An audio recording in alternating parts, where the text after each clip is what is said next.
अस्सलाम वालेकुम।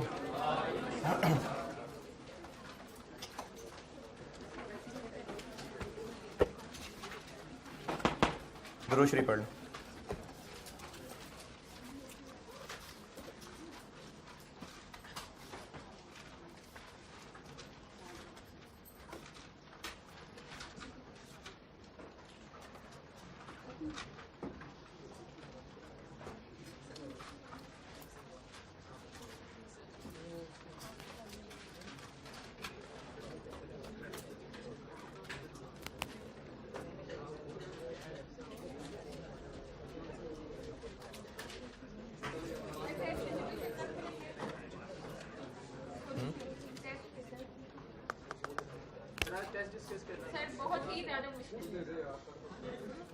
कौन सा वाला? पहला वाला।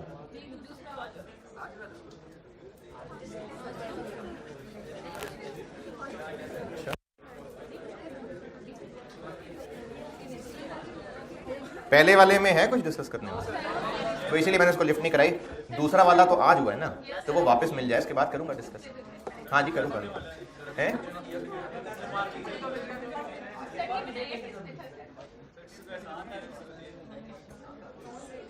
एक पास पेपर का एक सवाल है और एक मैंने खुद ही बनाया है।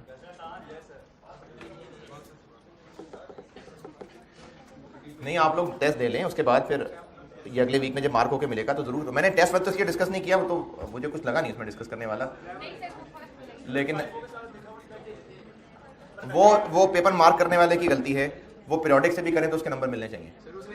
जी जी बिल्कुल, वो मुझे किसी बच्चे ने कहा था, मैंने कहा था टीए को कहो जाके एफ को परपेचुअल से करना था, क्योंकि उसमें लिखा हुआ था कि updated hour after every transaction. F को परपेचुअल से ही करना था। 5 ऑफ बेशक पीरियोडिक से करें बेशक परपेचुअल से करें, दोनों ठीक है। तो वो उसकी मार्किंग में गलती है, आप टीए को बताइए जाके, वो मार्क ठीक करके देगा। उसमें क्या है एतराज? नहीं, मार्किंग में एतराज हो तो आप बिल्कुल टीए के पास जाए ना, उसको कहें नंबर किस चीज़ के कटने बताएं, समझाए। समझ गए मुझे? हाँ, तो उसको किसने रोका क्लास में बैठने से?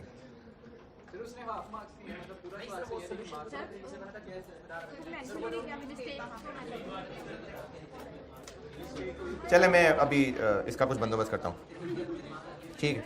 मार्किंग में जो मसले हुआ करें आप बिल्कुल उनसे बात किया करें, और ये जो बाहर टीयर रूम है और उस टीयर रूम में एंटर होना, तो एक एंटर होते ही इधर पहली सीट पे खातून बैठी हैं, वो उनकी वो टीएस डिपार्टमेंट को वो हेड करती हैं, नाम मुझे नहीं उनका याद है। आप उनको बताया करें कि मार्किंग ठीक नहीं है, तो आपको मार्किंग में जो मसला है आप टीए से बिल्कुल बात करिए, बिल्कुल करिए। क्या हुआ? तो आपने मार्किंग की बात करनी है, वो बाइक थोड़ी मांगे, दोस्त बना के क्या करना है।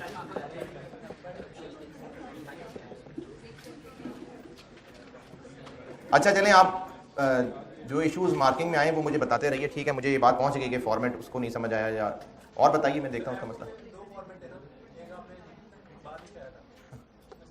हाँ ठीक है, हाँ बिल्कुल ठीक है। अच्छा चलें ठीक है, मैं इस पे समझाता हूँ टीए को, ठीक है। कल मैंने एक सवाल ही किया था, हाँ ठीक है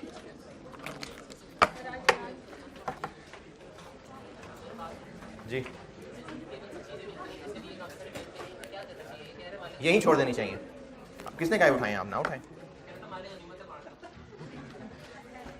ये मालिक गनीमत बिल्कुल नहीं है। ये जो आप लोगों को इधर टेबल से कोई पेन कोई कैलकुलेटर मिल जाए ना, तो वो आपका हक नहीं है उस पर। हाँ, या तो आप ये जिम्मेदारी उठाएं, जिम्मेदारी कि अगले दिन 2 दिन बाद 3 दिन बाद 4 दिन बाद मालिक को ढूंढते रहें, फिर तो उठाएं, वरना वहीं छोड़ दें। हैं?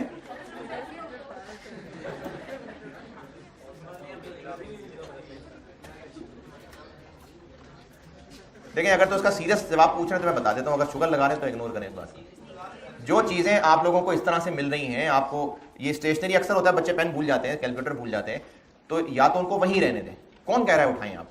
जिसने ये जहाँ पर भूला है वो दोबारा आ जाएगा ढूंढने, उसको मिल जाएगा, पहुँच ही जाएगा वो। और अगर आप उठा लेते हैं, आपने चलो इस्तेमाल करना शुरू कर दिया, तो ये आपका हक नहीं है इसके ऊपर, ये आपकी चीज़ नहीं है।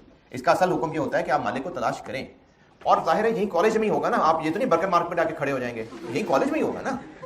लेकिन अगर आप नहीं तलाश कर पा रहे और आपने जो यूज करना शुरू कर दिया तो आप उसकी अमाउंट अंदाजा करके सदका कर दें।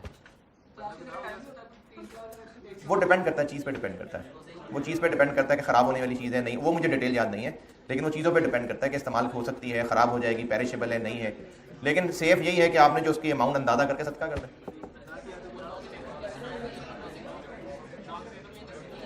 क्या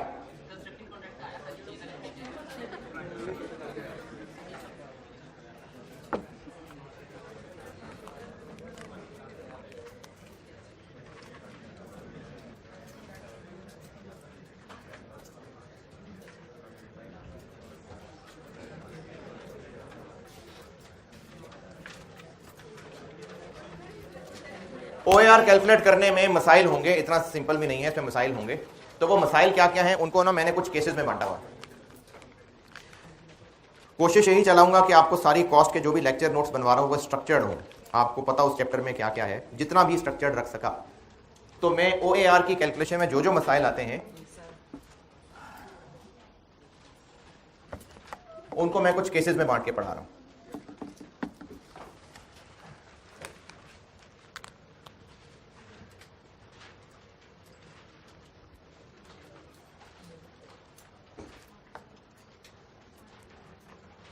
डिपार्टमेंट्स उस बिजनेस में काफी सारे हैं, उस बिजनेस की फैक्ट्री में डिपार्टमेंट्स काफी सारे हैं, लेकिन वो बिजनेस प्रोडक्ट एक ही बनाता है। ये मैंने इसकी पहचान बनाई है। पढ़ने हम लगे हैं OAR की कैलकुलेशन में क्या क्या मुश्किलें आती हैं, उसको उन सारी मुश्किलों को मैंने कुछ हिस्सों में बांट दिया। एक केस मैंने बना दिया कि उस फैक्ट्री में मल्टीपल डिपार्टमेंट्स हैं, प्रोडक्ट एक है।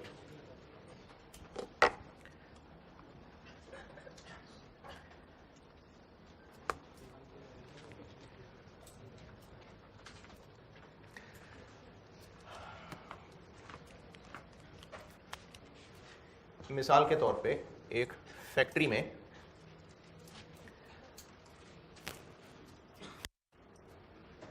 एक बिजनेस होगा जो अच्छा, यहां पर जो मैं डिपार्टमेंट बनाऊंगा ना मेरी कोई फैक्ट्री है ना आपकी फैक्ट्री है, हम में से किसी को नहीं पता कि प्रोसीजर क्या है, तो बस जो बना रहा हूं बस समझने के लिए ठीक है। एक बिजनेस है जो चमड़ा खरीद के उससे फिर आगे जैकेट्स बनाता होगा, उसकी फैक्ट्री में चमड़ा यानी रॉ मटेरियल जब इन होगा तो कटिंग होती होगी, क्योंकि अगर जैकेट सीनी है तो ये जो लेदर होगा ये तो शीट्स की शक्ल में होगा। एक डिपार्टमेंट होगा जहां पे उसके हिसाब से ही मशीन लगी होंगी, उसको कह लेते हैं कटिंग डिपार्टमेंट। इस डिपार्टमेंट में चमड़ा इन हुआ, उसकी फिर कटिंग हुई साइजेस के एतबार से, फिर आगे क्या होना चाहिए, स्टिच कर लेते हैं, बिल्कुल ठीक है, इसकी स्टिचिंग कर लेते हैं। हो सकता है और भी कोई होते हों, लेकिन हम कौन सी फैक्ट्री चला रहे हैं बस अंडरस्टैंडिंग के लिए बना लेते हैं। स्टिचिंग डिपार्टमेंट हो गया। उसके बाद फिर जो उसमें लवाजमात बाकी लगने हैं उसको ऐसा करते हैं फिनिशिंग कह देते हैं, फिनिशिंग डिपार्टमेंट कह लेते हैं, जिसमें इनकी जेब बटन लग जाएंगे, फिर उसके अलावा इसकी पॉलिश होगी वो हो जाएगी, और फिर अब ये चीज़ें फाइनल जो जैकेट है प्रोडक्ट वो बन गया। इस फैक्ट्री में रॉ मटेरियल से फिनिश गुड्स तक पहुंचने में मुख्तलिफ डिपार्टमेंट से होके गुजरा है लेदर। इसमें तरह तरह की मशीनरीज होंगी, मुख्तलिफ डिपार्टमेंट्स हैं। ये बात समझ आती है कि डिपार्टमेंट्स क्यों, एक जैसा काम करना होता है ना, तो उसी तरह के स्पेशलाइज लोग होने चाहिए, उसकी स्पेशलाइज मशीन होनी चाहिए, इसलिए उनके अलग फंक्शन अलग डिपार्टमेंट्स बना देते हैं। इसके अलावा भी फैक्ट्री में और डिपार्टमेंट्स होंगे। मिसाल के तौर पे एक डिपार्टमेंट होगा मेंटेनेंस का,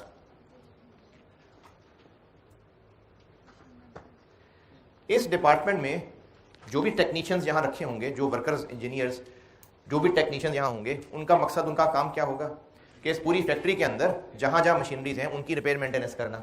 यानी ये डिपार्टमेंट इन सबको सपोर्ट दे रहा है। चमड़ा जैकेट बनने तक यहां से गुजर रहा है, यहां से गुजर रहा है, चमड़ा रिपेयर हो रहा है नहीं। इसी तरह से हो सकता है एक डिपार्टमेंट कैंटीन डिपार्टमेंट हो। जी, चमड़ा यहां से खाना खाते हुए गुजरता होगा नहीं, तो चमड़ा यहां से भी नहीं गुजर रहा। इन दोनों डिपार्टमेंट्स की जिंदगी का मकसद क्या हुआ, उनको सपोर्ट करना। अच्छा, ये आपस में भी सपोर्ट कर सकते हैं, यानी इनके वो जो ओवन्स वगैरह हैं वो भी ठीक करने ये लोग आ सकते हैं। फिर इसी तरह से यहाँ जो वर्कर्स हैं वो यहाँ खाना खाने भी आएंगे, तो ये आपस में भी सपोर्ट कर रहे होंगे और इनको भी सपोर्ट कर रहे होंगे। मटेरियल से फिनिश गुड्स तक पहुंचने में जो जो डिपार्टमेंट्स इन्वॉल्व हैं इनको कहते हैं प्रोडक्शन डिपार्टमेंट्स, जिनको मैं प्यार से पीडी कहा करूंगा। और ये जो नहीं प्यार से, और ये जो बाकी दोनों डिपार्टमेंट्स हैं इनकी जिंदगी का मकसद है ये ऊपर वालों को आपस में भी और उनको सपोर्ट कर रहे होते हैं। इनको सपोर्टिंग की बजाय ज्यादा वर्ड सर्विस यूज होता है, और इसको क्या कह लें प्यार से, एसडी। एसडी तो पीडीज हैं और एसडीज हैं। मैंने पढ़ाना ये शुरू किया है कि ओआर कैलकुलेट करने के लिए ओआर का formula total budgeted overhead, total budgeted base. OR calculate क्यों हो रही है, साल के शुरू में कैलकुलेट किया जा रहा है, इसको फिर हम यूज करेंगे प्रोडक्ट की पर यूनिट कॉस्ट निकालने के लिए, बाकी प्रोजेक्शंस के लिए भी। तो किसी ना किसी बेस के साथ लिंक करके हम ओवरहेड्स को जोड़ के एक रेट बना रही है ओआर है। अब उस ओआर की कैलकुलेशन में क्या क्या मुश्किलें आएंगी वो पढ़ानी शुरू की हैं।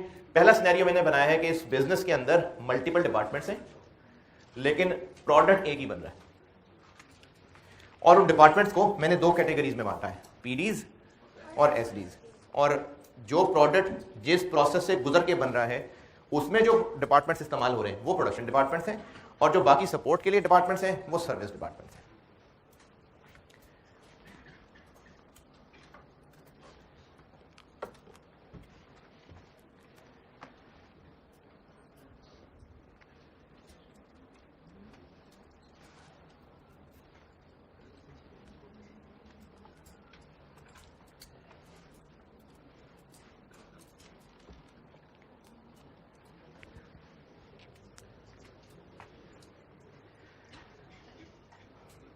हर डिपार्टमेंट के अपने अपने ओवरहेड्स होंगे, कुछ कॉमन भी होंगे। जैसे इस डिपार्टमेंट में जो सपोर्ट लेबर है, इनडायरेक्ट लेबर, इस डिपार्टमेंट की मशीनरी की जो रिपेयर मेंटेनेंस है वो इस डिपार्टमेंट के ओवरहेड्स हैं। फैक्ट्री का रेंट वो कॉमन है, पूरी फैक्ट्री के मैनेजर की सैलरी कॉमन है, पूरी फैक्ट्री के सिक्योरिटी स्टाफ की सैलरी कॉमन है। तो कुछ खर्चे जो है वो कॉमन होंगे, कुछ खर्चे इन डिपार्टमेंट्स के अपने अपने होंगे। हमने OAR निकालना है, फैक्ट्री ओवरहेड्स का एब्जॉर्प्शन रेट। आप बिजनेस ओनर के पॉइंट ऑफ व्यू से सोच के देखिए, ज्यादा बेहतर क्या है, पूरी फैक्ट्री का सब कंबाइन करके एक ही OAR हो तो ये ज्यादा मीनिंगफुल होगा, या हर पीडी का अलग अलग OAR तो ज्यादा मीनिंगफुल होगा? हर पीडी का, ताकि बिजनेस को पता तो चले कि किस डिपार्टमेंट में कितने खर्चे हैं। तो इसलिए जब मल्टीपल डिपार्टमेंट्स हो तो बेहतर यह होता है कि हर पीडी का अलग अलग OAR निकलता है।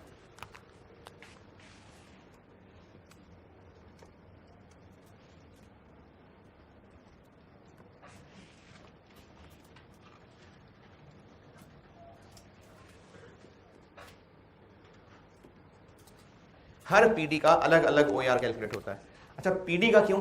क्योंकि प्रोडक्ट गुजर ही यहां से रहा है, तो इसलिए हर पीडी का अलग अलग OAR कैलकुलेट होता है।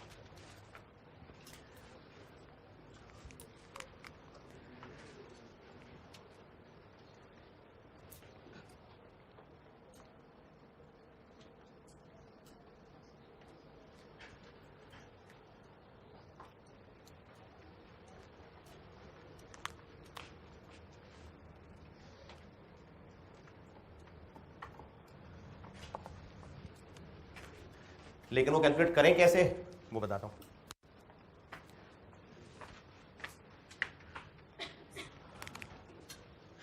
अच्छा, कॉन्सेप्ट समझा रहा हूं, समझ आ गया तो ठीक है, नहीं तो करना तो वैसे ही जैसे स्टेप्स लिख के दूंगा। हर पीडी का अलग अलग OAR निकलना है।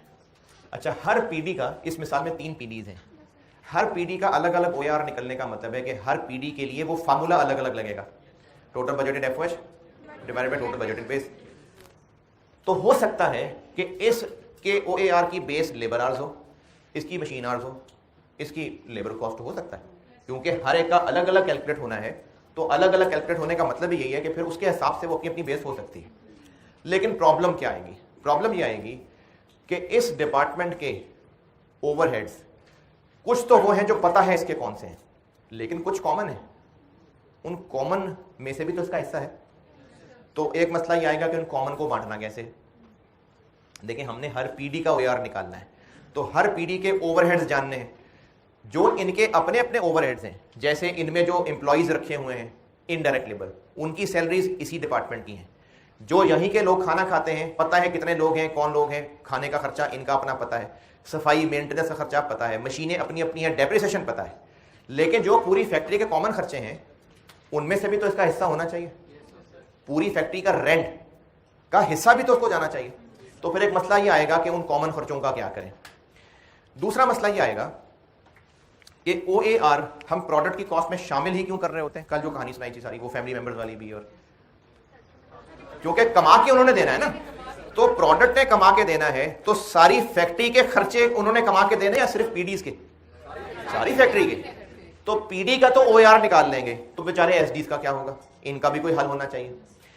ये मैं सब लिख के देता हूं आपको, पहले मैं कॉन्सेप्ट कहानी समझा लूं, शुरू से बताता हूं। हमने हर पीडी का अलग अलग OAR निकालना है, ज्यादा बेहतर है। उसके लिए फिर हर पीडी का अपना अपना न्यूमरेटर, अपना अपना डिनोमिनेटर होगा। न्यूमरेटर में ओवरहेड्स होंगे, तो जो हर पीडी के अपने अपने ओवरहेड्स हैं कुछ तो पता चल जाएंगे, जो हर के अपने अपने ही होंगे। लेकिन एक मसला आएगा कि कॉमन खर्चों का क्या करें, यानी फैक्ट्री का रेंट, फैक्ट्री के मैनेजर की सैलरी, उसका भी एक हल होना चाहिए, उनको भी बांटना पड़ेगा यहां पर। दूसरा मसला मैंने बताया कि ये जो एसडीज हैं इनके खर्चों ने भी तो प्रोडक्ट की कॉस्ट में ही बिल्ड होना है। क्यों? क्योंकि कमाना है ना, सारी फैक्ट्री के खर्चे प्रोडक्ट की कॉस्ट में शामिल होंगे तो सेल प्राइस सही निकलेगी। तो इनके खर्चों का क्या करें, इसका भी हल करना पड़ेगा। इसकी एक मिसाल बताता हूं, वो अक्सर ही मैं वही मिसाल ही बताता हूं, मुझे ज्यादा बेहतर लगती है। एक शादी का फंक्शन है और सवारियों ने इकट्ठे होकर उस जगह तक पहुंचना है। अच्छा 5-6 घर हैं, 5 घर हैं, चलो सब आसपास हैं, उन्होंने इकट्ठे होकर वहां बारात के साथ जाना है। उन 5 में से 3 घरों के पास गाड़ियां हैं, बाकी 2 जो हैं वो वेले हैं। तो बस नहीं करा रहे, उन 2 घरों के लोगों को कैसे करें, रक्षा करा रहे, एडजस्ट करेंगे। वो जो 2 जिनके पास गाड़ियां नहीं हैं वो उन्हीं 3 गाड़ियों में किसी तरह से एडजस्ट होंगे। कोई ना कोई जिनके साथ बनती होगी उनको बिठा लेंगे, नहीं बनती होगी दूसरी गाड़ी में बिठा देंगे, कोई ना कोई। नहीं पैदल नहीं, बुरी बात है, बहुत दूर जाना है, गर्मी है, पैदल नहीं भेजना। हाँ तो जो बच्चे डिग्गी में करेंगे वो एडजस्ट ही हो रहे हैं ना। तो इन दोनों की जो गाड़ियां नहीं है इनकी सवारियों को भी इन्हीं में एडजस्ट करेंगे। तो हमें अब ये 2 काम करने होंगे। OAR निकालना है हर पीडी का अलग अलग। मसले क्या हैं? 2 मसले मैंने बताए हैं, क्योंकि हर पीडी का अगर अलग अलग OAR निकालना है तो हर एक के अलग अलग ओवरहेड होने चाहिए। जितने कोई हैं वो तो ठीक है, लेकिन जो यहां नहीं है वो 2 मसले मैंने बताए। एक, कॉमन खर्चों का क्या करना है, उसको बांटना पड़ेगा। दूसरा, एसडीज को भी इन्हीं में बांटना पड़ेगा।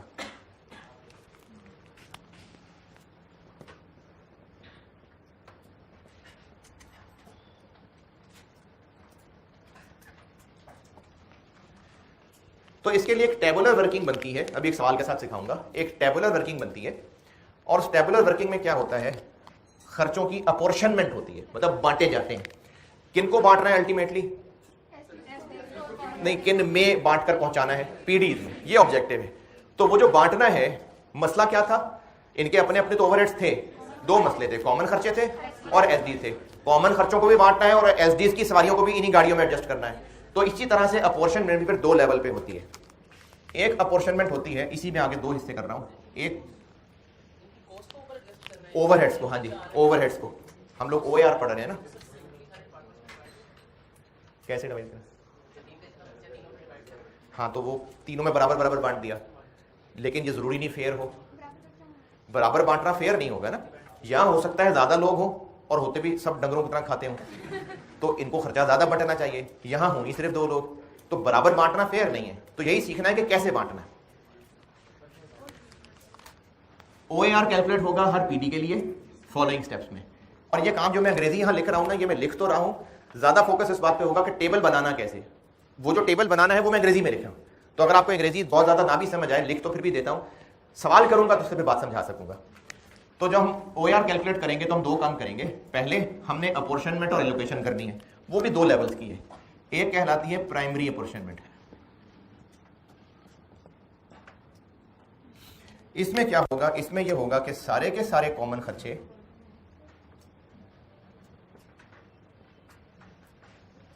ये बांट दिए जाएंगे सारे डिपार्टमेंट्स में।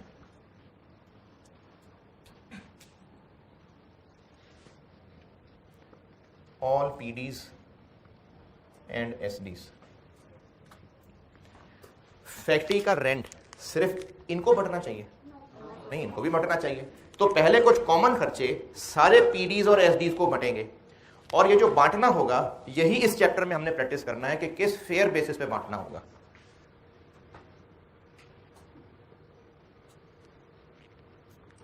तो वो कोई ना कोई रीजनेबल बेसिस होगी जो आप प्रैक्टिस से ही अंडरस्टैंड कर पाएंगे। अभी याद कराने का फायदा नहीं, जैसे जैसे सवाल करते जाएंगे ना तो उनमें फिर आपको मैं समझाता जाऊंगा, आपको अंदाजा हो जाएगा कि कौन सी बेसिस फेयर थी बांटने के लिए। अक्सर क्लियर होंगी, कुछ कंफ्यूजिंग होंगी, तो वो जो कंफ्यूजिंग होंगी वो भी प्रैक्टिस के साथ साथ बेहतर होंगी। तो प्राइमरी अपॉर्चनमेंट ये है, किस चीज के स्टेप्स क्या कर रहे हैं हम? हर पीडी का ओआर कैलकुलेट कर रहे हैं। उसके लिए हर पीडी का अपना न्यूमरेटर अपना डिनोमिनेटर होगा, लेकिन अपने न्यूमरेटर को इकट्ठे करने में मुश्किल आ रही थी।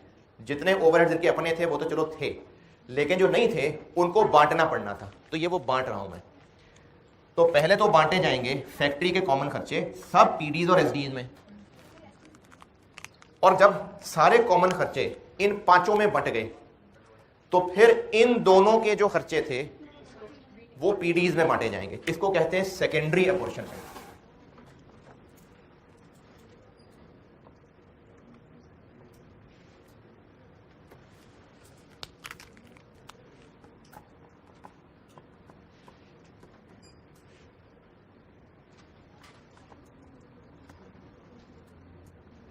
अब इनकी सारी सवारियां पीडीज की गाड़ियों में एडजस्ट करेंगे।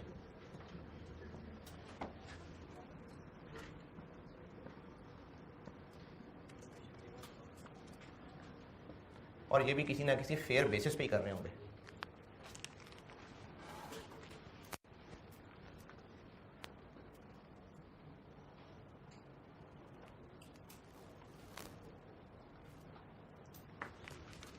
और अब जब सारा न्यूमरेटर अलग अलग हो गया तो अब हर एक पे अलग अलग फार्मूला लग जाएगा।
जी ये सब नोटेड,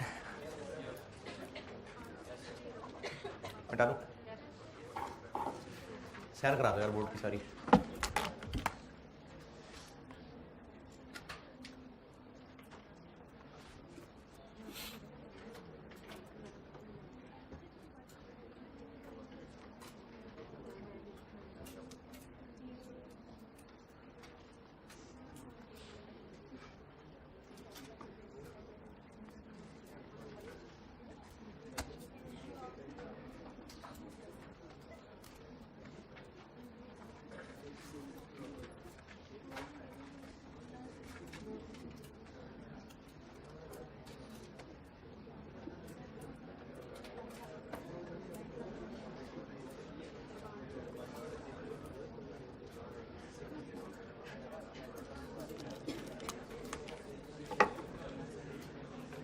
हाँ जी, हो गया।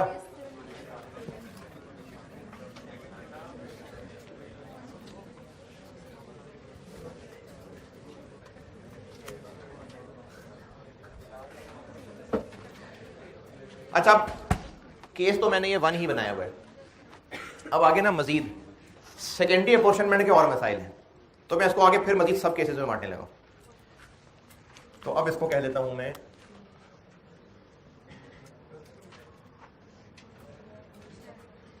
Secondary apportionment.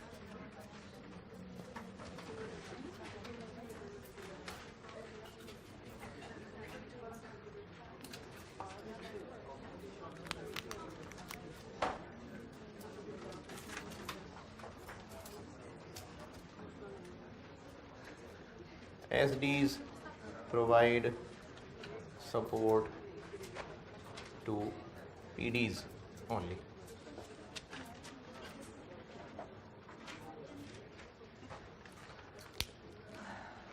मैं ये केस 1 ही पढ़ा रहा हूँ, लेकिन मुश्किलों के एतबार से सेकेंडरी अपोर्शनमेंट को आगे मैंने फिर केसेस में बांट दिया, तो वो उसको मैंने मसले कह दिया। पहली सिचुएशन बनाई है मैंने, सिचुएशन कहते हैं ना, कोई मसला, सिचुएशन कहते हैं। पहली सिचुएशन मैंने ये बनाई है कि एसडीज पीडीज को सपोर्ट कर रहे हैं, यानी मेंटेनेंस के लोग बाहर से खाना खाते हैं, वो कैंटीन से आके खाना नहीं खा रहे, सिर्फ पीडीज के लोग कैंटीन में आके खाना खा रहे हैं। एसडीज पीडीज को सपोर्ट कर रहे हैं बस, यानी आपस में नहीं कर रहे सपोर्ट।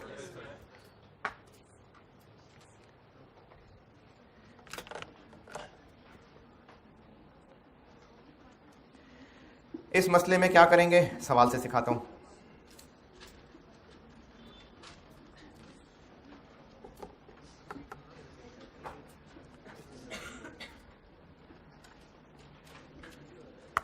स्प्रिंग 14 पे आ जाए। स्प्रिंग 14। अच्छा, आल दो इसकी प्रैक्टिस के लिए जो सवाल कराने लगा हूं उस पर था ही एक एसडी जो अभी इसके बाद सवाल कराने लगा हूं, लेकिन अगर मल्टीपल भी होते तो उनको ऐसे ही करते। स्प्रिंग 2014,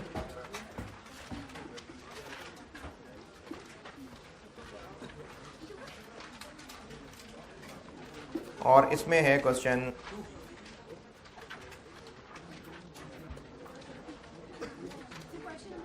जी, बताता हूं।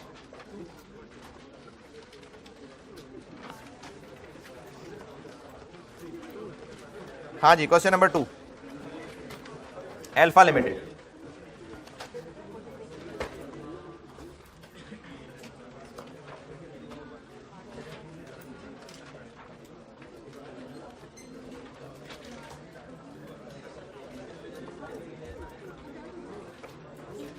स्प्रिंग यानी मार्च 2014, क्वेश्चन नंबर 2, अल्फा लिमिटेड।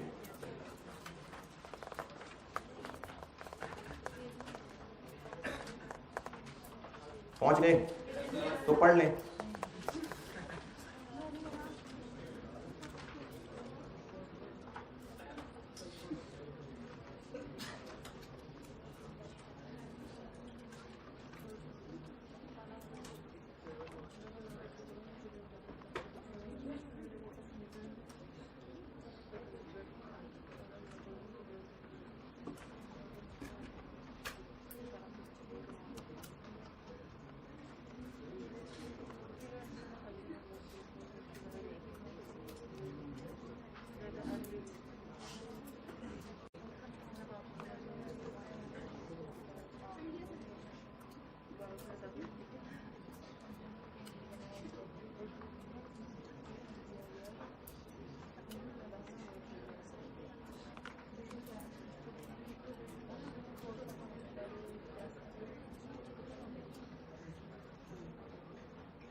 हाँ जी, पढ़ लिया तो शुरू करो।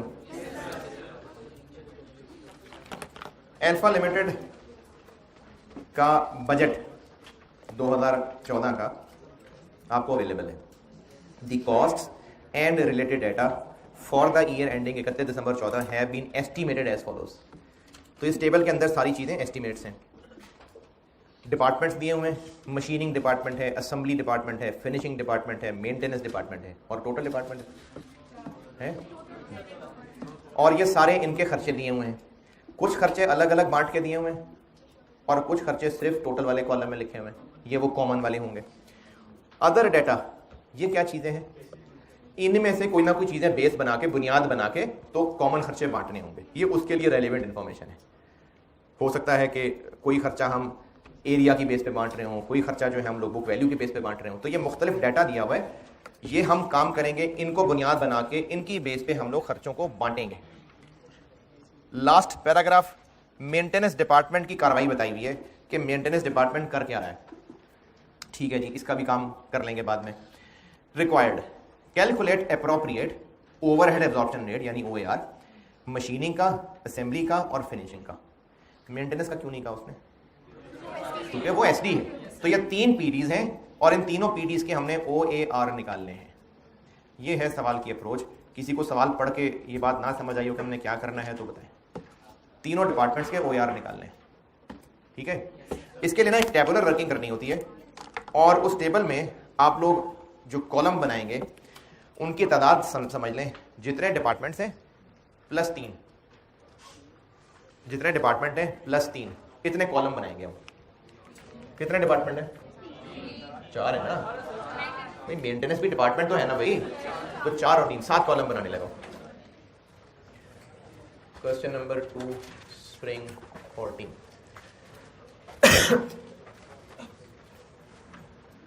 एक कॉलम तो हो जाएगी बस अंग्रेजी, उसकी हेडिंग रखनी या रख ले, नहीं रखनी कोई मसला नहीं, डिस्क्रिप्शन कहना है। तो एक में अंग्रेजी लिखूंगा, एक में लिखूंगा मैं बेसिस। अच्छा, बांटने की बेसिस कि किस बेस पे खर्चों को बांटना है। अंग्रेजी खर्चा लिखूंगा, एक कॉलम हो गया, एक में बेसिस लिखूंगा, एक टोटल, ये 3 हो गए और आगे सारे डिपार्टमेंट्स क्या क्या है? मशीनिंग है, असेंबली है, फिनिशिंग है और मेंटेनेंस है। और ये सारे ये अमाउंट्स हैं। तो रुपीस क्या 1000, आपको 1000 में दिया है, आप भी 1000 में कर लें। रुपीस होते रुपीस कर लें, मिलियन होते मिलियन कर लें। तो ये 7 कॉलम बन गए। जितने डिपार्टमेंट्स हैं उससे पहले मैंने 3 बना लिए। एक में अंग्रेजी लिखूंगा, एक बेसिस का कॉलम, एक टोटल का कॉलम और आगे ये सारे डिपार्टमेंट्स। अच्छा, इस टेबल का काम क्या होगा? सारा काम इस टेबल का ही होगा। पहले बांटेंगे खर्चे, तो उस सारे बांटने के बाद अब एंड रिजल्ट ये निकलेगा, बिल्कुल एंड रिजल्ट, कि सारे ओवरहेड्स इन 3 कॉलम्स में सिमटाएंगे और फिर वो बन गए न्यूमरेटर। फिर वहां से आगे OAR निकाल लेंगे। तो ये सारा काम हमारे इस टेबल में हुआ करेगा। तो अब हम करते हैं ओवरहेड्स। अच्छा, कुछ ओवरहेड्स ऐसे होंगे जो आपको ऑलरेडी बांट के दिए हुए हैं, तो उनका क्या करें? एज इट इज लिख लें। जैसे सबसे पहले डायरेक्ट वेजेस, शर्म नहीं आ रही इसको ओवरहेड कहते हुए? डायरेक्ट वेजेस है, ओवरहेड नहीं है। तो डायरेक्ट वेजेस ओवरहेड नहीं है। इनडायरेक्ट वेजेस, इनडायरेक्ट वेजेस ये गिवन है, ये गिवन है। मशीनिंग में 46, असेंबली 27, फिनिशिंग में 36, मेंटेनेंस में 137, 246। डायरेक्ट वेजेस क्यों नहीं लिखी? तो डायरेक्ट लेबर है ना, हम तो एफर्ट्स की बात कर रहे हैं। इसी तरह डायरेक्ट मटेरियल, ये तो डायरेक्ट मटेरियल है। इनडायरेक्ट मटेरियल FOH है।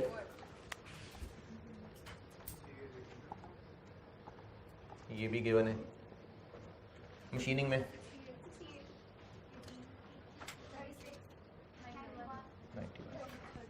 213।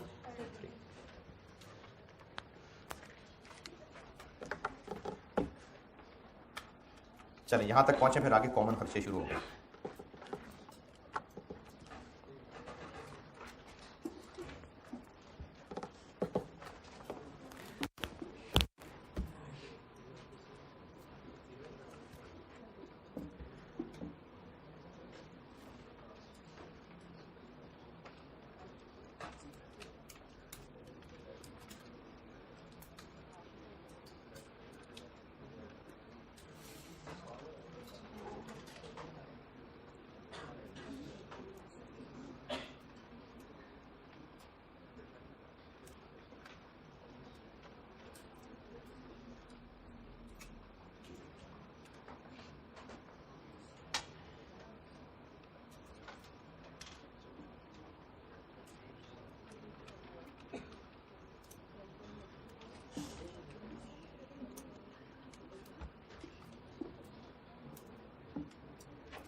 पहुंचे क्या? अगला ओवरहेड पावर, ये मैंने पहले डिस्कस किया है पावर। जब आपको लिखा मिलेगा ना इलेक्ट्रिसिटी का वर्ड, तो वो होती है नॉर्मल बिजली, जो 200 सवा 200 वोल्ट वाली होती है, जो पंखे लाइटों के लिए होती है।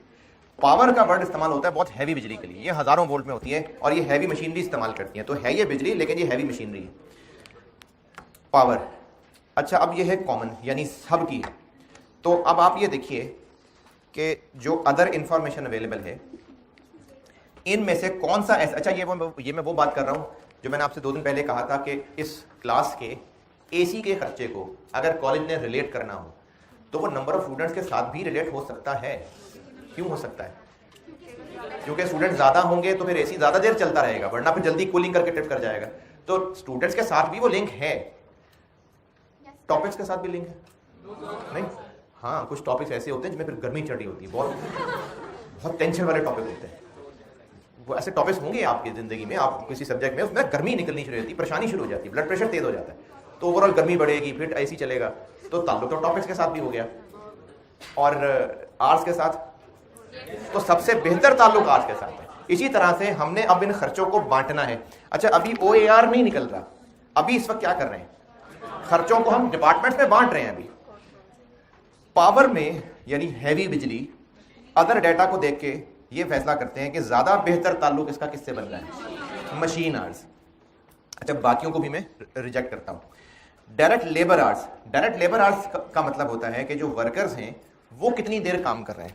अच्छा, इसमें भी ना ये बात अभी समझिए, अगर रोज के वर्किंग आवर्स 8 हैं और एक वक्त में 100 मजदूर प्रोडक्शन में इन्वॉल्व है, काम कर रहे हैं, तो डायरेक्ट लेबर आवर्स 800 कहलाएंगे। डायरेक्ट लेबर आवर्स का मतलब होता है कि हमने कितने टोटल घंटे वर्कर से काम लिया जिसके पैसे भी देने, तो 8 घंटों के पैसे कॉस्ट पड़ेगी कंपनी को, 800 घंटों का, लेकिन दिन में तो 8 घंटे थे। तो ये इस एतबार से है कि चूंकि 100 लोग हैं तो 800 घंटों की पेमेंट करनी पड़ रही होगी ना। तो डायरेक्ट लेबर आवर्स से मुराद घड़ी के घंटे नहीं होते सिर्फ, इनटू नंबर ऑफ वर्कर्स, ये मुराद होती है डायरेक्ट लेबर आवर्स से। डायरेक्ट लेबर आवर्स ज्यादा होंगे, जरूरी नहीं है कि घड़ी के मुताबिक ज्यादा देर लगी हो, नंबर ऑफ वर्कर्स भी ज्यादा होने की वजह से हो सकता है। तो डायरेक्ट लेबर आवर्स इसको कहते हैं। डायरेक्ट लेबर आवर्स मल्टीपल है नंबर ऑफ वर्कर्स और एक बंदा कितनी देर काम कर रहा है, ये होते हैं direct labour hours.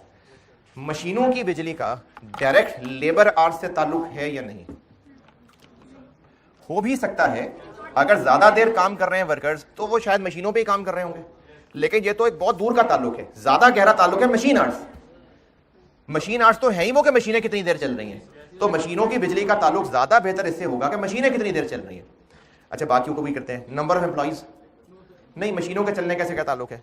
Floor area, floor area कहते हैं जैसे इस वक्त ये जो रूम है, एक रूम 2 है, 3 है, 4 है, 5 6 7 रूम्स हैं, सब बराबर है नहीं, तो इनकी जो जगह है वो फ्लोर एरिया है। जैसे अगर ये इस वक्त जो रूम है, पता नहीं ये कितना है, चलो 3 मरले का अगर है ये, तो ये इसका floor area, let's say 1000 square foot ये इसका फ्लोर एरिया है। तो फ्लोर एरिया का मतलब है कि एक डिपार्टमेंट ने कितनी जगह घेरी हुई है। तो ये जो डिपार्टमेंट्स थे, आप इसको इमेजिन करें ना, ये बिल्डिंग है, फैक्ट्री बिल्डिंग है, ये जो क्लास रूम्स हैं ये मुख्तलिफ डिपार्टमेंट्स हैं, तो किस डिपार्टमेंट ने कितनी जगह घेरी हुई है, ये फ्लोर एरिया में वो लिखा हुआ है आगे। इसका ताल्लुक होगा कि मशीनों की बिजली कितनी है? नहीं। Net book value of assets, assets कितनी रुपए वैल्यू के हैं, इससे बिजली का बिल निकलेगा? नहीं। तो अवेलेबल में से बेस्ट क्या लगा? मशीन आवर्स, पावर, और इसको हम बांटने का जरिया बता रहे हैं पेपर मार्कर को कि हम इसको मशीन आवर्स की रेशियोज में बांटने लगे। और टोटल कितना है जो बांट रहे हैं? 465। अच्छा, अब देखिए, आप से इतनी नॉलेज मैं जरूर एक्सपेक्ट करता हूं कि इस 465 को मशीन आवर्स की रेशो में बांटना है, रेशो में, यानी 465 डिवाइडेड बाय 45,000 ना। देखें मशीन, और ये वर्किंग दिखाने की जरूरत नहीं है, इतना एग्जामिनर आप पे भरोसा करता है कि अगर मशीन आवर्स की रेशो में ये बांट रहा है तो सही बांट रहा होगा। आप कैलकुलेट करके सीधा आंसर लिखें। और जिनको ये बात मुश्किल लग रही है उनको मैं दिखा देता हूं। 465 को हमने बांटना है 40,000, दूसरा क्या है 20,000, 2,000, 3,000, इसको इस रेशो में बांटना है। तो तरीका होता है कि इससे मल्टीप्लाई और डिवाइड इनके सम से, ऐसे बांटते हैं रेशो में। क्यों भाई? रेशो में ऐसे ही बांटते हैं। तो आपने जब ये कह दिया ना पेपर मार्कर को कि इसको हम इस रेशो में बांट रहे हैं, तो ये कैलकुलेशन दिखाने की जरूरत नहीं है, बस आप कैलकुलेट करें और आंसर लिखें। 4 1 3 21 31 पावर 465 को मशीन आवर्स की रेशो में बांट दिया। मशीन आवर्स में क्यों बांटा या कैसे बांटा? कैसे बांटा? मशीनिंग डिपार्टमेंट में मशीनें 40,000 घंटे का चलेंगी, असेंबली डिपार्टमेंट में मशीनें 2000 घंटे चलेंगी, फिनिशिंग में मशीनें 3000 घंटे चलेंगी। 4,65,000 को इस रेशो में बांटना है। किसी फिगर को रेशो में कैसे बांटते हैं? उस फिगर को पहले डिवाइड करते हैं। किससे डिवाइड करते हैं? इनके सम से, और फिर इससे इससे इससे मल्टीप्लाई करते जाते हैं।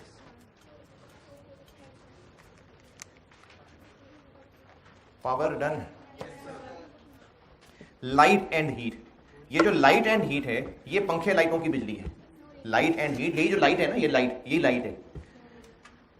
अब आप इस बेशक इस बिल्डिंग के पॉइंट ऑफ व्यू से देख लें, ये जो लाइट्स का बिजली का बिल है ये किस डिपार्टमेंट में ज्यादा होगा?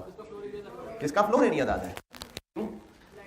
जितनी ज्यादा जगह होगी उतनी ज्यादा लाइटें लगेंगी। बिल्कुल ऑब्जर्वेबल बात है, आप जितने रूम्स हैं उनको कंपेयर करके देख लें तो अवेलेबल में से ये फ्लोर एरिया ही इसकी बेस्ट बेस लग रही है।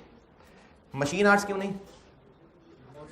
क्योंकि मशीन आवर्स का ताल्लुक तो मशीन की बेजी से था। हो सकता है कि छोटा सा कमरा हो, वहां मशीन ज्यादा घंटे चल रही हो, उसके मुकाबले में एक बहुत बड़ा कमरा हो, वहां मशीन कम घंटे चल रही हो। तो इसलिए जगह जितनी ज्यादा होगी उतनी ही लाइटें ज्यादा लगी होंगी।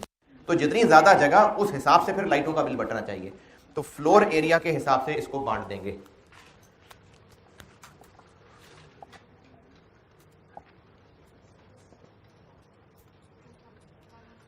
अच्छा, इसमें आप लोगों से मेरी गुजारिश ये है कि एक तो आप जागते रहिए, दूसरा मैं जो बेस बता रहा हूं कि इसको इस बेस पे बांटना है, आपने ये जरूर तसल्ली करनी है कि आपको भी वही बेस बेस्ट लग रही है या आपको कोई और बेहतर लग रही थी। तो आपको जो और बेहतर बेस लगेगी वो मुझे बताइए, मैं फिर समझाऊंगा कि उसको क्यों रिजेक्ट किया, उसको क्यों पिक किया। सिर्फ नोट करना नहीं है मकसद जिंदगी का, आप ये भी तसल्ली करें कि ये क्यों इसको बेस्ट बेस का है। तो लाइटों के बिल को फ्लोर एरिया की बेस पे बांटना, एग्रीड? कितना है टोटल खर्चा? 46। और इस 46 को रेशो में बांटना है 1400, 300, 300, इनकी रेशो में बांटना है। 23 ठीक है, खैर है, वो रुपीज इन 1000 कर रहे हैं, खैर।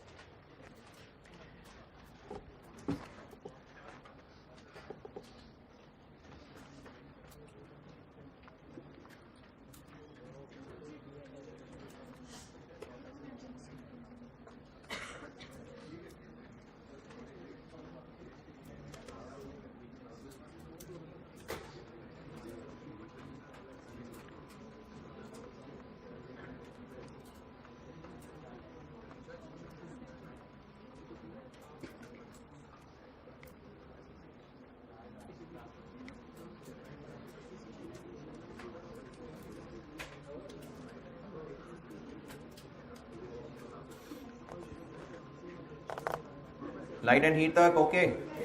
डेप्रिसिएशन, डेप्रिसिएशन का ताल्लुक इसमें से सबसे बेहतर बुक वैल्यू से होगा, क्योंकि जिस डिपार्टमेंट में ज्यादा वैल्यू के एसेट्स हैं फिर डेप्रिसिएशन भी उनकी ज्यादा हो रही होगी, है जी? किसका? लाइट है ना साथ। असल में ना ये जो लाइट एंड हीट है ये जरूरी नहीं कि ये पाकिस्तान के लिहाज से बात हो। अब जैसे इस वक्त ये जो एसी लगे हुए हैं इनका काम एक टेम्परेचर को मेंटेन करना है, तो हो सकता है कि कुछ ठंडे इलाकों के अंदर फैक्ट्री के डिपार्टमेंट्स में खास टेम्परेचर मेंटेन करना पड़ता हो, यही एसी टाइप चीज़। तो उनको वो जो टेम्परेचर मेंटेन करना पड़ रहा होगा उसके लिए कोई हीटिंग सिस्टम चाहिए होता होगा। जितना बड़ा एरिया होगा उतना ही ज़्यादा उसका भी बिजली का बिल होगा ना, तो इसलिए लाइट एंड हीट ये उसी तरह की चीज़ है।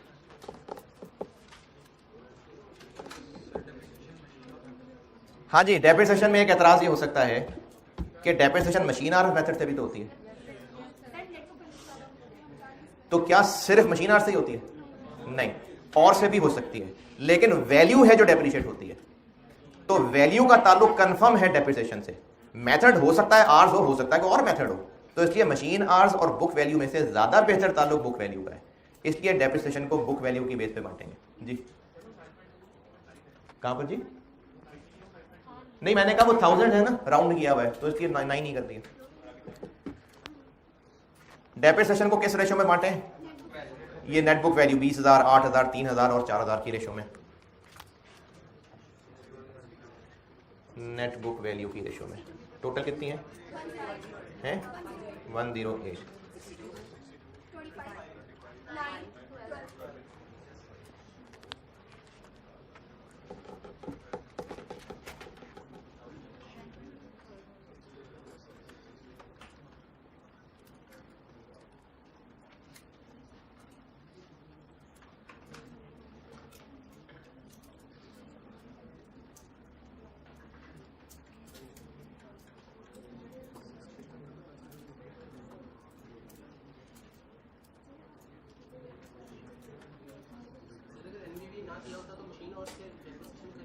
हाँ, अगर नेट बुक वैल्यू ना दी होती फिर हम जरूर मशीन आर्ट ले लेते। रेंट एंड रेट्स, रेंट जो है ना वो, अरे सुन तो ले, रेंट जो है वो सिर्फ बिल्डिंग का नहीं होता है, वो मशीनों का भी रेंट हो सकता है, मशीनें भी किराए पे हो सकती हैं, लेकिन रेंट का वर्ड बाय डिफॉल्ट बिल्डिंग के लिए होता है। और खास तौर पे जो रेंट एंड रेट्स लग गया साथ, ये रेट जो है ना ये प्रॉपर्टी टैक्स टाइप चीज होती है, तो ये तो कंफर्म बिल्डिंग की चीज है। बिल्डिंग का कोई भी खर्चा जो बिल्डिंग का है, बिल्डिंग का, ये बिजली का खर्चा बिल्डिंग का खर्चा नहीं है, बिजली का खर्चा तो बिजली कंजम्पशन का है, बिल्डिंग के खर्चे की बात कर रहा हूं। बिल्डिंग का रेंट, बिल्डिंग ओन्ड होती तो बिल्डिंग की डेप्रिसिएशन, बिल्डिंग की सफाई, बिल्डिंग की रिपेयर मेंटेनेंस, ये बिल्डिंग के खर्चे हैं। तो बिल्डिंग का खर्चा हर डिपार्टमेंट में कितना कितना किस हिसाब से बंटना चाहिए? फ्लोर एरिया, क्योंकि बिल्डिंग का इन डिपार्टमेंट ने जितना जितना हिस्सा लिया हुआ है तो खर्चों का भी उतना हिस्सा लेगा, तो इसलिए बिल्डिंग के खर्चे फ्लोर एरिया पे ही बटेंगे।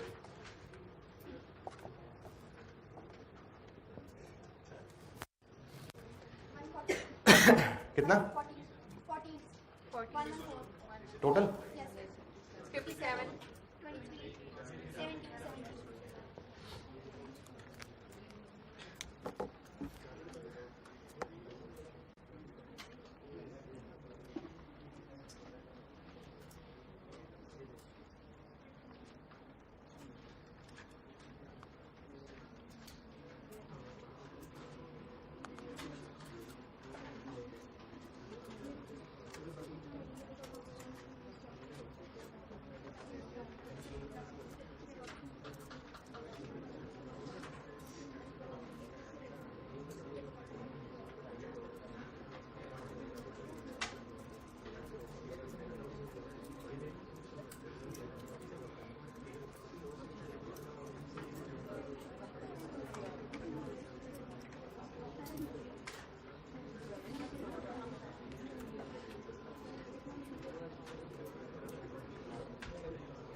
रेंट हो गया, warehousing cost, where housing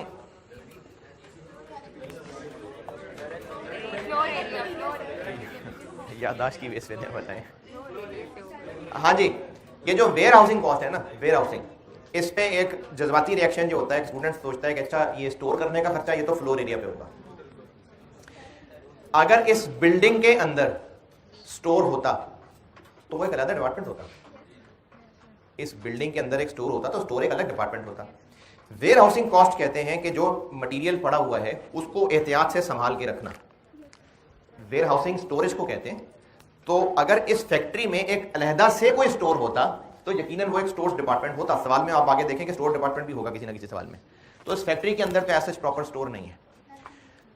where housing cost चीज़ों को, फिजिकल चीज़ों को स्टोर करने का खर्चा, हो सकता है कोई खास केमिकल लगा के रखना पड़ता हो सकता है वही मशीन के पास ही कबर्ड में वहाँ रख लेते हो सकता है कि किसी और पराये के फैक्ट्री में रखवा देते हों, जैसे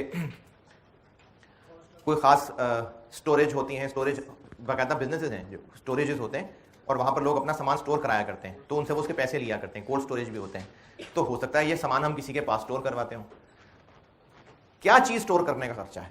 मटीरियल। मटीरियल स्टोर करते हैं, बंदे थोड़ी स्टोर करते होंगे, मटीरियल ही स्टोर करते होंगे ना। तो मटीरियल की स्टोरेज का खर्चा है वेयर हाउसिंग कॉस्ट। किस डिपार्टमेंट को कितना चार्ज होना चाहिए, किस बेस पे फैसला होगा कि किस डिपार्टमेंट ने ज्यादा जगह घेरी हुई है? नहीं, जिसका जितना ज्यादा मटीरियल होगा, क्योंकि वेयर हाउसिंग कॉस्ट मटीरियल को स्टोर करने की कॉस्ट है, मटीरियल को संभाल के रखने की कॉस्ट है। तो जिसका जितना ज़्यादा मटीरियल होगा उसके उतने ही ज़्यादा ये कॉस्ट आएगी। तो इसलिए इस वेयर हाउसिंग को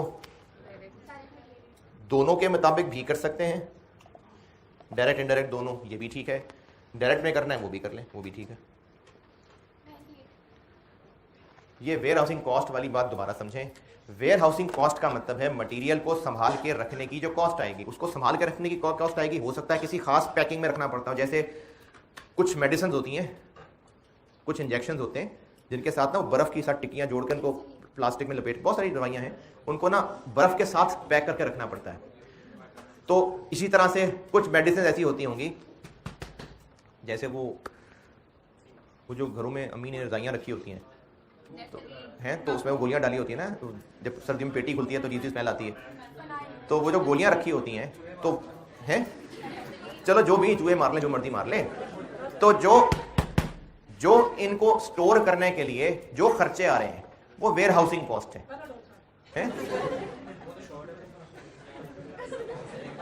यार अपनी अपनी अब दवाइयां बेचनी शुरू कर दें आप। मैं जो बात समझा रहा हूं वो समझें कि जो भी मटेरियल स्टोर कर रहे हैं उसको संभाल के रखने में जो खर्चा आ रहा है वो वेयर हाउसिंग कॉस्ट है। तो किस डिपार्टमेंट के लिए ये खर्चा कितना ज्यादा हुआ होगा? जिसने जितना ज्यादा मटेरियल रखा होगा, जितना ज्यादा मटेरियल इस्तेमाल किया होगा, क्योंकि जो मटेरियल इस्तेमाल करता होगा वो उसको पहले संभाल के रखता होगा फिर इस्तेमाल करता होगा। इसका ताल्लुक नंबर ऑफ एम्प्लॉय से होना चाहिए। वेयर हाउसिंग कॉस्ट नहीं, machine hours, direct labour hours नहीं। जो लगता भी है ना करीब करीब वो लगता है फ्लोर एरिया। जो अभी भी फ्लोर एरिया पे कन्विंस्ड है, तो क्यों फ्लोर एरिया, क्यों जी? हाँ जी,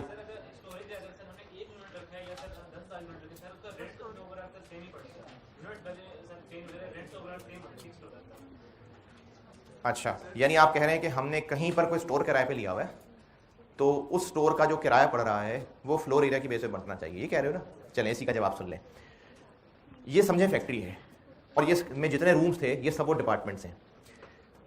हर डिपार्टमेंट ने यहाँ जितनी जगह घेरी हुई है, जो कहीं और उधर बरकत मार्केट में कर लेते हैं, एक स्टोर किराए पे लिया है। अगर इस डिपार्टमेंट 1 ने इस बिल्डिंग में 20% जगह घेरी हुई है, तो वो जो वहाँ बरकत मार्केट में स्टोर रखा होगा, इसका सामान रखने के लिए भी वहाँ 20% जगह घेरी होगी। जी बात समझे? इस बिल्डिंग के अंदर इस डिपार्टमेंट ने जितनी जगह घेरी हुई है, हमने कोई स्टोर किराए पे लिया हुआ है, उस स्टोर का किराया दे रहे हैं, तो उस स्टोर के अंदर डिपार्टमेंट 1 वाला मटेरियल रखने के लिए जितनी जगह चाहिए होगी वो भी इतनी ही बड़ी जगह होगी नहीं? तो फ्लोर एरिया तो है कि इस बिल्डिंग के अंदर कितनी कितनी डिपार्टमेंट ने जगह घेरी हुई है। और वेयर हाउसिंग कॉस्ट अगर आप ये कह भी दें कि शायद ये कोई स्टोर किराए पे लिया है, तो वो तो उस स्टोर का किराया होगा नहीं, उस स्टोर के अंदर इसका क्या ताल्लुक है इस बिल्डिंग में इन कमरों ने कितनी जगह घेरी हुई और जिनको फ्लोर एरिया लगता हो? हाँ नहीं, तो जो चीज स्टोर करनी है, जितनी ज्यादा चीजें स्टोर की होंगी उतना ज्यादा खर्चा आया होगा। फ्लोर एरिया ज्यादा मुनासिब नहीं है, क्योंकि मैंने आपको बताया कि शायद कोई और स्टोर अगर लिया है तो उसकी जगह और है, यहां की घेरी हुई जगह और है, तो इसलिए ज्यादा बेहतर यही बनता है कि जो मटेरियल स्टोर किया जाता होगा, जिसका जितना ज्यादा मटेरियल उसको उतना ज्यादा स्टोर करने का खर्चा। कितना और क्या करें बताओ? Labour hours, machine hours, number of employees. नहीं तो मैंने डायरेक्ट मटेरियल को ओवरहेड में थोड़ी लिखा है भाई, मैंने net book value of assets को यहां लिख दिया है, तो क्या मैंने एसेट्स को ओवरहेड क्या दिया? तो बेस बनाया है, ओवरहेड्स को बांट रहे हैं इस बुनियाद पे। वो तो कर लिया ना यार। नहीं, आप कह रहे हैं कि हम डायरेक्ट इनडायरेक्ट दोनों मटेरियल के मिलाकर उसको बेस बनाए, कर लें। मैं वही बता रहा हूं, चाहे टोटल मटेरियल को बेस बना लें चाहे डायरेक्ट मटेरियल को बना लें। मेन चूंकि डायरेक्ट होता है ना, तो सिर्फ डायरेक्ट मटेरियल को बेस बना दें ये भी ठीक है, टोटल मटेरियल को बेस बना दें वो भी ठीक है। क्यों?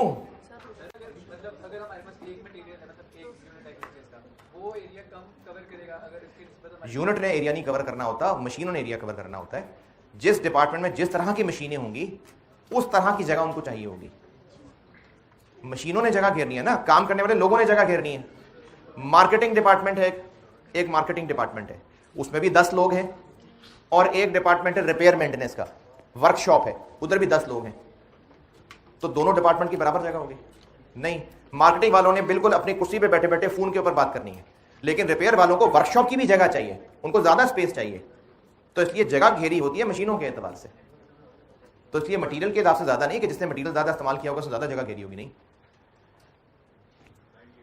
मटीरियल कितना खर्चा है टोटल? 11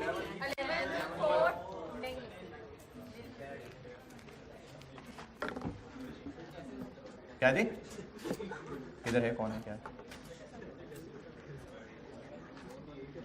और कोई ओवरहेड? बस अभी इस वक्त जो काम किया है ये हमने प्राइमरी अपोर्शनमेंट कर ली, यहां तक की मेहनत का किया जाएगा टोटल। इस कॉलम की अब जरूरत नहीं रही, इसके टोटल भी ना करें, इन चारों का टोटल 752 134 140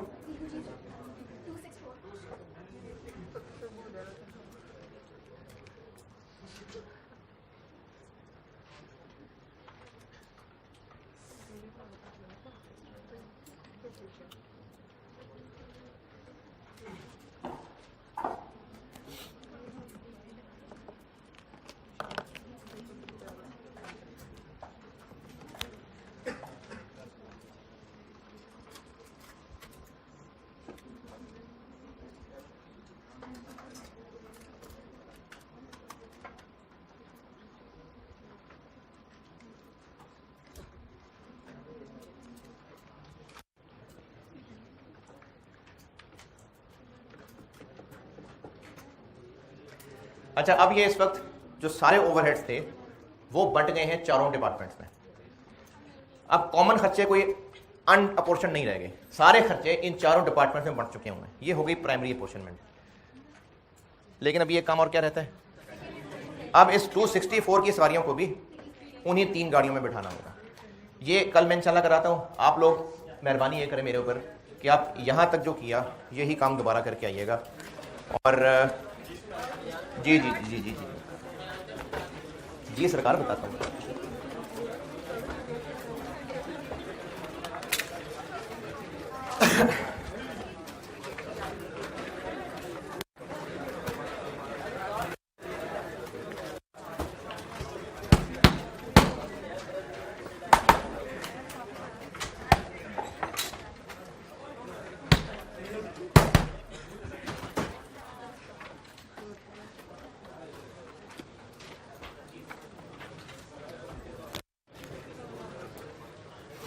ये जो रजिस्टर बंद करना है, पेजेस पलटना है, बैग, इसका भी शोर ही होता है।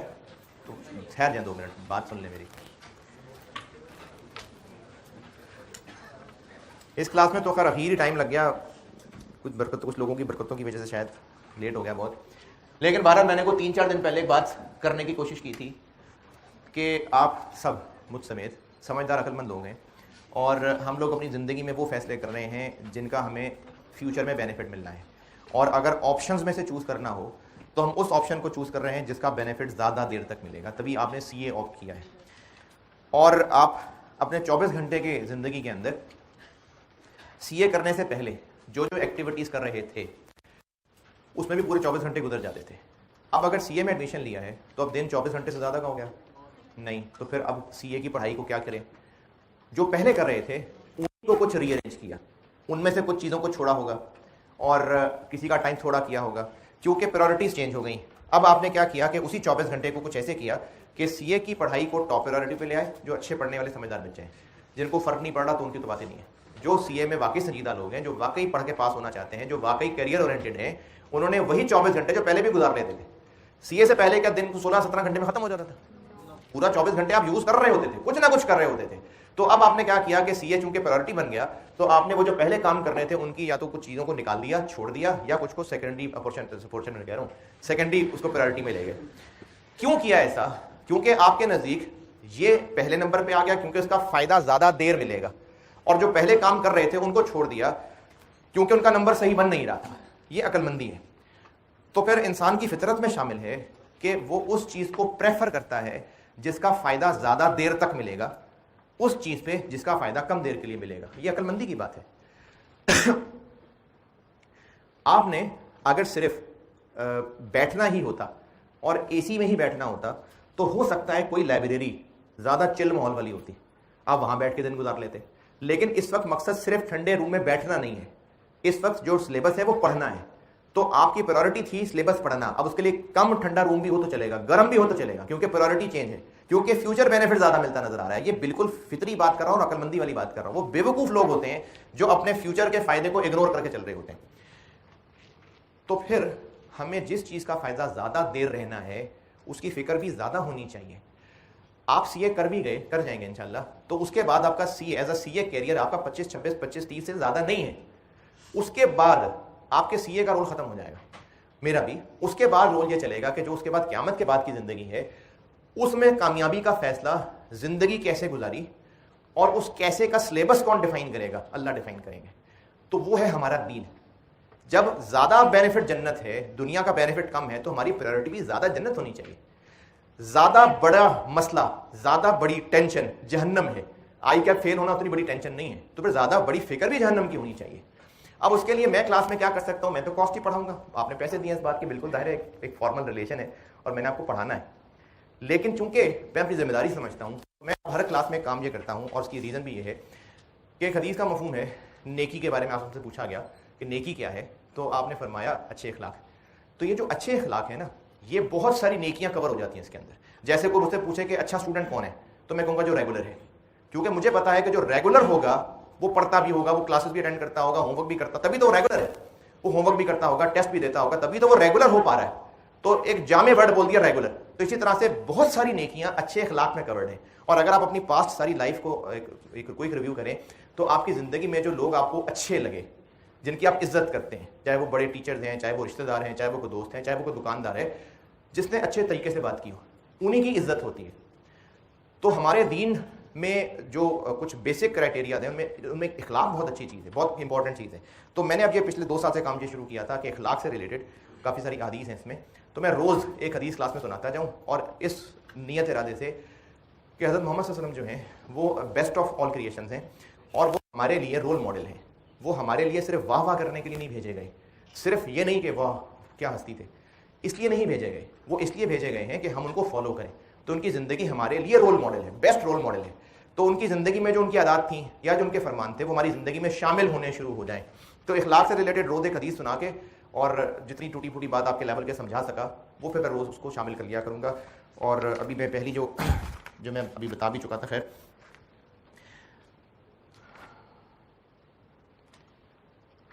चलो ये बता देता हूँ। अबू दाऊद 4682 सैयदना अबू हुरैरा रज़ियल्लाहु ताला अन्हु से रवायत है कि रसूलुल्लाह सल्लल्लाहु अलैहि वसल्लम ने फरमाया, मोमिनों में सबसे ज़्यादा कामिल ईमान वाले वो हैं जो अखलाक में सबसे अच्छे हैं। यानी स्टूडेंट्स, कोई ज़्यादा लाइक होगा, कोई कैलकुलेशन में अच्छा होगा, कोई ज़्यादा मेहनत करता होगा, किसी की राइटिंग अच्छी होगी, हर एक की अपनी अपनी क्वालिटीज़ हैं। लेकिन एक मुकम्मल स्टूडेंट वो है जो रेगुलर है। तो ये उस तरह की बात है कि मोमिनों में सबसे कामिल ईमान वाले वो हैं जो इखलाक में सबसे अच्छे हैं। तो इतनी ज़्यादा इंपॉर्टेंस है इखलाक की। कल मुलाकात होगी इंशाल्लाह।